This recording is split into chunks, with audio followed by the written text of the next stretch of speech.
pizza shop. She loved the jukebox in the corner. She loved the Italian ice and spumoni counter. She loved the smell of warm pizza coming out of the oven. But most of all, she loved Louie. He looked just like a pizza chef should, with his big white shirt, long apron, and dark, twirly mustache. "Hey, Katie Kazoo, over here," somebody called out. There was only one person in the world who called her Katie Kazoo, her friend George Brennan. Katie quickly spotted George and his best pal, Kevin Camilleri. The boys were sitting at a big table with Kevin's older brother, Ian. "Where have you been?" George asked as Katie, Suzanne, and Jeremy sat down. "You were supposed to be here 10 minutes ago." "Shh, Louie's just about to do a double twist," Ian interrupted excitedly. Katie turned to look at Louie. The pizza chef tossed the big circle of dough in the air. Then he spun around twice, reached his hands out, and caught the pizza just before it hit the counter. "All right," Jeremy cheered. "Louie, you rock," Ian shouted. "That pie's going to be pepperoni," George told the others, "and I'm getting a slice." Katie was a vegetarian. She'd been hoping that Louie's next pie would be a spinach pizza. Oh well, she could wait. Katie couldn't go home from the mall until her mother got off work. Louie ladled the sauce onto the pizza. His arm moved swiftly, leaving red sauce all over the dough. Next, he tossed some cheese into the air. The white mozzarella bits fell like snow from the sky.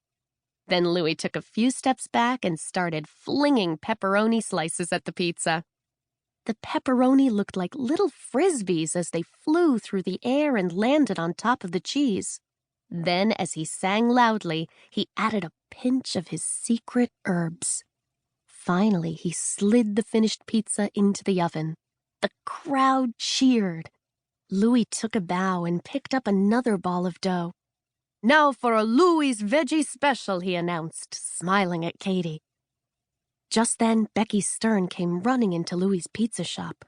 "Where have you been?" Suzanne asked her. "Louie already made a pepperoni pie."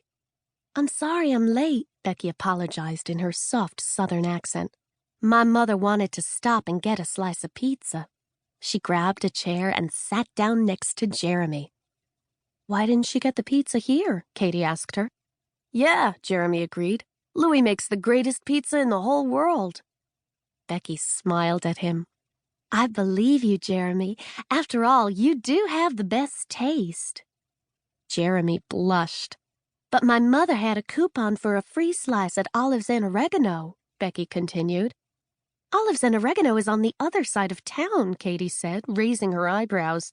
"Why did you go all the way over there?" Becky shook her head. "There's a new Olives and Oregano right here in the Cherrydale Mall. It's next to the Flower Power flower shop. Today is the grand opening. They're giving out all sorts of free food." "Did you say free food?" a woman at the next booth asked Becky. Becky nodded. "Free pizza and soda. I just had some." The woman stood up. She grabbed her little girl by the hand. "Come on, Alexandra," she said. "Let's try the new restaurant." Then a terrible thing happened. Something that had never happened before. Louie dropped the pizza dough. "Sorry, folks," Louie said as he scooped up the dirty dough from the floor, changed his rubber cooking gloves, and picked up a new ball of dough. "Let's try that again." Louie tossed the new ball of pizza dough in the air. He spun around in a circle as it flew through the air and sang an Italian song. But he wasn't smiling the way he usually did when he was making pizza. Louie was obviously upset, and Katie was pretty sure it didn't have anything to do with the fallen pizza dough. Chapter 3. "Boy, does Becky have a crush on you," Suzanne teased, as she, Jeremy, and Katie climbed into the back seat of Mrs. Carew's car later that afternoon. "She does not," Jeremy protested. "Does too," Suzanne answered back. She batted her eyes and imitated Becky's accent. "Ooh, Jeremy, you have the best taste." Jeremy blushed. He pushed his glasses up on his